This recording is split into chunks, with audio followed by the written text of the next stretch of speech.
Selamat pagi anak-anakku yang cantik-cantik, yang ganteng-ganteng.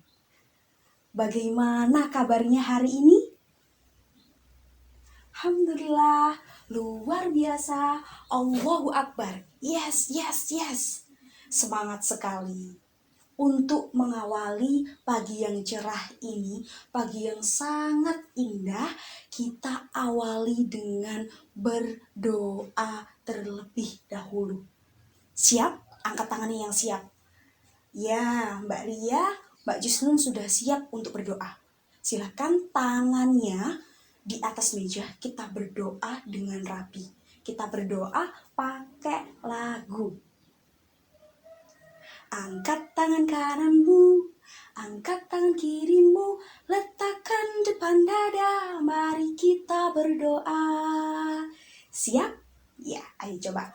Angkat tangan kananmu, angkat tangan kirimu, letakkan depan dada, mari kita berdoa. Bismillahirrahmanirrahim. Amin. Sudah dimulai dengan bacaan doa. Kabarnya juga sudah baik.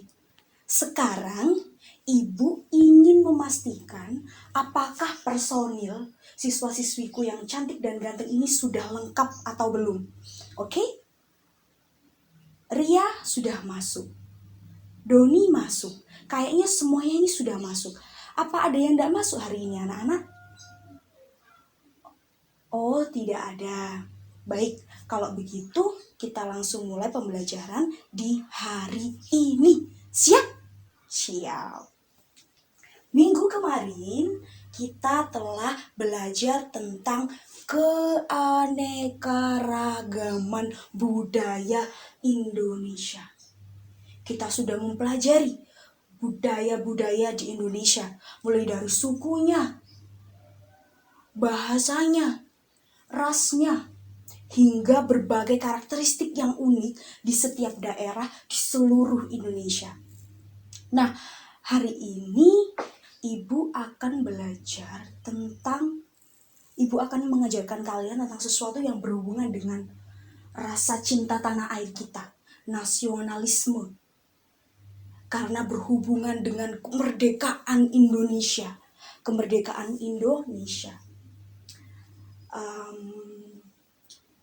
Ada yang tahu hari ini kita akan belajar tentang apa? Ya, betul. Hari ini kita akan belajar tentang peristiwa pembacaan teks proklamasi kemerdekaan.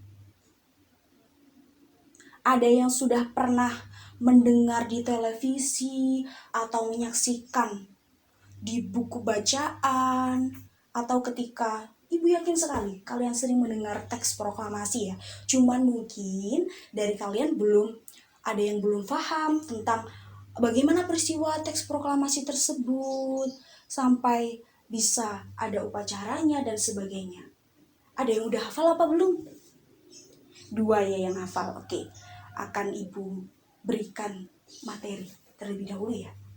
Jadi, kenapa sih kita harus belajar tentang peristiwa kemerdekaan ini? Karena ini sangat penting agar kita tetap sebagai warga negara Indonesia bisa menjunjung harkat dan martabat bangsa Indonesia dengan mengingat sejarahnya. Dulu, teks proklamasi, pembacaan peristiwa teks proklamasi dilakukan pada tanggal 17 Agustus. Tanggal berapa anak-anak? Ya, 17 Agustus. Pada waktu itu para pahlawan berkumpul di rumah Insinyur Soekarno. Mereka kalau zaman sekarang nih anak-anak, mereka menyusun rundown acara. Apa aja Bu waktu itu susunan acara saat persiapan akan diadakan pembacaan teks proklamasi kemerdekaan Bu? Yang pertama, yaitu pembacaan naskah teks proklamasi kemerdekaan yang dibawakan oleh siapa? Ya, Insinyur Soekarno. Teks proklamasi kemerdekaan, bagaimana jika kita menundukkan kepala sejenak sambil kita menghayati bacaan teks proklamasi, kita lantunkan secara tegas ya. Proklamasi. Kami, bangsa Indonesia, dengan ini menyatakan kemerdekaan Indonesia. Hal-hal yang mengenai pemindahan kekuasaan dan lain-lain diselenggarakan dengan cara seksama dan dalam tempo yang sesingkat-singkatnya. Jakarta, hari 17 bulan 8 tahun 1945. Atas nama bangsa Indonesia, Soekarno-Hatta.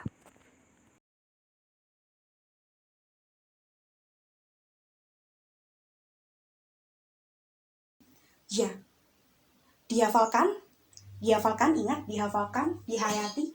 Besok akan Ibu tes lisan satu-satu maju ke depan atau akan Ibu tunjuk. Karena kalau bukan kita yang mempelajari sejarah kita, siapa? Ya kan? Pesan Ibu, jas merah, jangan lupakan sejarah. Ronde yang pertama adalah pembacaan teks proklamasi kemerdekaan. Yang kedua adalah pengibaran bendera Sangsaka merah putih. Pengibaran apa anak-anak? Bendera merah putih. Anak-anak sudah sering menyaksikan bendera merah putih ketika upacara, biasanya dikibarkan di depan kelas. Nah, waktu itu bendera merah putih ini dijahit khusus oleh istri dari Soekarno-Hatta. Puput, siapa nama istrinya Pak Soekarno? Ya, dijahit oleh Pak Soekarno ya. Siapa? Ya, nama istrinya adalah Ibu Fatmawati. Apakah bendera ini masih ada Bu sekarang? Ada, tentu ada. Namun bendera ini tidak dikibarkan ketika upacara 17 Agustus kemarin atau sekarang. Karena apa? Karena sudah sangat rapuh, sehingga bendera ini tuh disimpan, dimasukkan ke dalam museum Monas, di museum Monas yang ada di Jakarta. Dan ketika upacara kita hari kemerdekaan di Istana Merdeka, bendera itu tetap di bawah tetapi tidak dikibarkan. Nah anak-anak, rondon yang ketiga adalah pembacaan pidato atau sambutan yang dilakukan oleh gubernur ya atau wali kota waktu itu, yaitu Pak Suwiryo waktu itu. Dan rondon yang ketiga adalah pembacaan pidato atau sambutan yang dilakukan oleh pimpinan daerah, yaitu Suwiryo. Diingat-ingat tokohnya ya, nanti akan ada tugas tentang tokoh. Suwiryo dan Dr. Mawardi. Diulangi Mbak Vivi, siapa saja yang melakukan sambutan dua tokoh ini? Dr. Mawardi dan Suwiryo, betul sekali. Dan waktu itu ketika upacara berlangsung, sebagai pengambil aba-aba yaitu Latif Hendraningrat. Sedangkan naskah dari teks proklamasi diketik oleh siapa? Betul, diketik oleh Sayuti Melik. Ya. Jadi anak-anak, proklamasi ini harus kalian pelajari, harus diingat-ingat agar apa yang menjadi identitas bangsa itu tidak bisa terlupakan oleh kita sendiri gitu loh. Jadi sejarah kita yang mengingat adalah kita sendiri.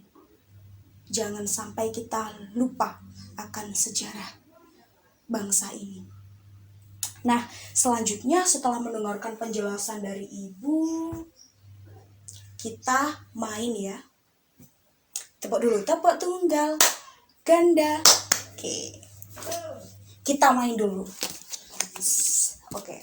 Ibu bagi menjadi kelompok, 3 kelompok. Kelompok pejuang, kelompok tangguh, dan kelompok kemerdekaan. 3 kelompok nanti akan maju ke depan ya, untuk mengerjakan beberapa soal.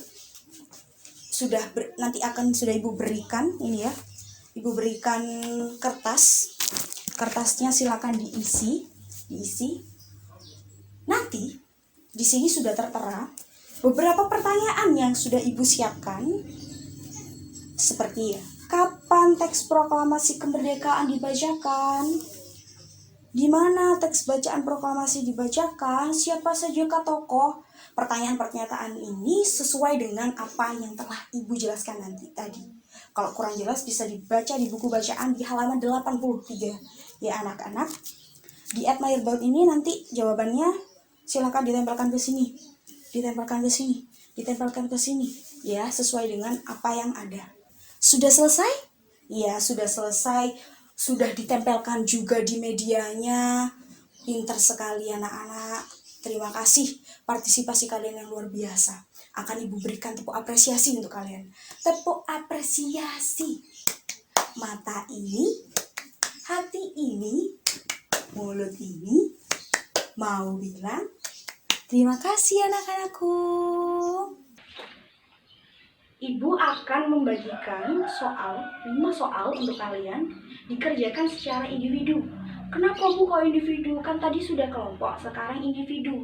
Sebagai penilaian individu kalian. Ya, dikerjakan nanti dikumpulkan ke Ibu. Oke. Nah, setelah tadi kita mempelajari materi peristiwa pembacaan teks proklamasi, di situ kan ada upacara. Nah, hari ini Ibu akan memberikan pertanyaan kepada kalian. Apakah kalian pernah melakukan upacara? Pernah, Bu. Upacara apa? Upacara bendera. Iya, dilakukan pada hari Senin. Iya, kalian pernah melakukan upacara bendera dilakukan pada hari Senin.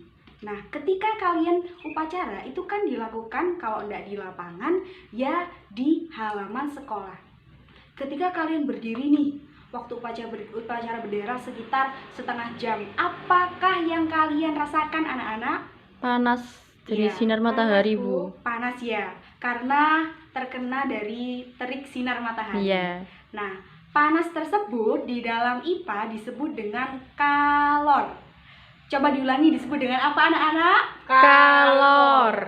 Jadi kalor sendiri didefinisikan sebagai panas yang terdapat dalam suatu benda.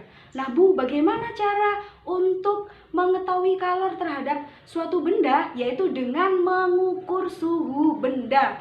Ketika suhu benda itu tinggi, maka kalor yang dimiliki sebuah benda ya tinggi. Namun jika suhu yang dimiliki benda itu rendah, maka kandungan kalor yang dimiliki itu juga rendah. Jadi kalau suhunya tinggi, maka besaran kalor tersebut juga besar.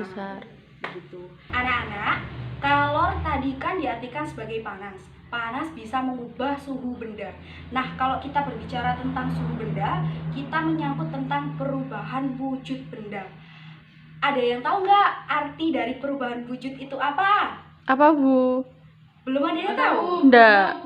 Iya, jadi perubahan wujud benda itu didefinisikan sebagai perubahan suatu bentuk benda menjadi bentuk lain namun berbeda. Nah, di sini kita akan mempelajari tentang padat dan cair. Perubahan benda padat menjadi benda cair disebut dengan apa? Mencair. Nah, betul. Mencair. Awas ketuker ya. Jadi perubahan benda padat berubah wujud menjadi cair disebut dengan mencair. Kira-kira contohnya apa ya? Itu, Bu, es batu. Yang lain? Lilin, Bu, Iya. lilin. Contohnya es batu yang dipanaskan Iya. di matahari atau ketika kalian kasih air. Setelah mempelajari perubahan wujud dari benda padat menjadi benda cair disebut dengan mencair. Kalau kita balik nih, dari benda cair menjadi benda padat wujudnya. Contohnya apa? Air jadi es batu. Air Iya, Bu. jadi es batu. Itu kalau air kita masukkan ke dalam kulkas menjadi apa? Beku. Ya, membeku. Ya. Jadi peristiwa di dalam es batu itu merupakan perubahan wujud ada dua, yaitu mencair dan membeku. Ketika airnya dimasukkan ke dalam kulkas, maka itu benda cair menjadi benda padat disebut dengan Membeku. ya membeku. Kalau esnya diambil dari kulkas terus kita panaskan ke sinar matahari menjadi perubahan wujud, Mencair. ya mencair. Ada pertanyaan anak-anak? Enggak, Bu. Iya. Harus izin aku. Nah, setelah mendengar penjelasan dari Ibu tadi mengenai peristiwa kalor dan perubahan wujud benda, hari ini Ibu akan memberikan pekerjaan untuk kalian semua. Jadi setiap siswa membentuk 3 kelompok ya. Nanti Ibu berikan es batu. Kalian amati tentang perubahan wujud benda apa yang terjadi pada es batu. Kalian mengamati.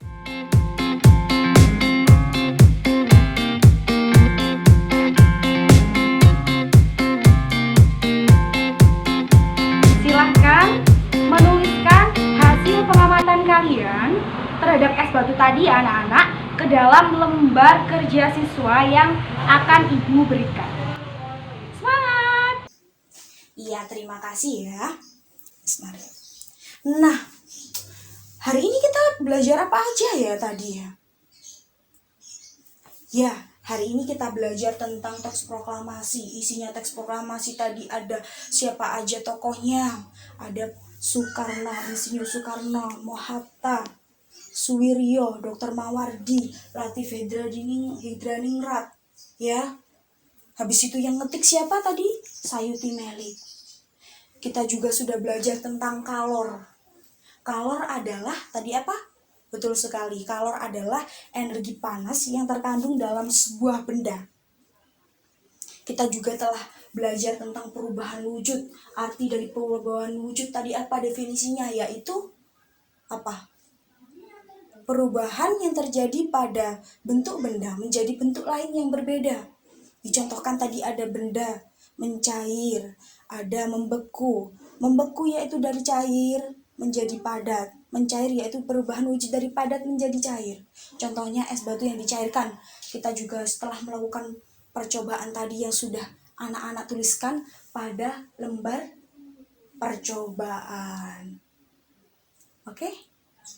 Pesan Ibu, tetap semangat belajar. Minggu depan kita akan belajar tentang pahlawan Indonesia. Oke, kita akan belajar tentang pahlawan Indonesia. Pesan Ibu, jas merah. Jangan lupakan sejarah. Jangan lupakan sejarah dan Ibu percaya kalian akan menjadi salah satu sejarah di bangsa ini. Terima kasih atas perhatiannya. Semoga apa yang Ibu sampaikan menjadi bermanfaat. Ihdinas siratal mustaqim. Thanks for your attention. That's all. Wassalamualaikum warahmatullahi wabarakatuh.